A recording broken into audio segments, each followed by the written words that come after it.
Hey guys, welcome to our channel. And if you want to send some money request or the payment request on PhonePe, then this video is for you. First you have to do is open the PhonePe application on your phone, then click on your mobile number in the transfer money section, then search for the contact from whom you want to initiate a PhonePe payment request. Enter the amount and tap on the search bar, then now click on the arrow button to send the text to request money.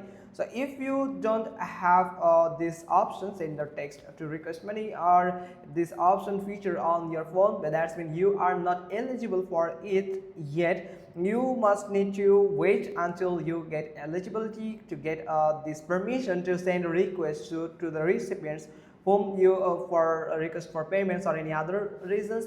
So you can also do is you can actually go to their official website and you can contact with them through their contact customer support and tell about that you don't have a request money feature on your phone, but then they will help you to with this issue. So that's pretty much all thing. Hope you found this video helpful. If so, then give us a thumbs up. Don't forget to subscribe our channel, and thanks for watching. Till next time.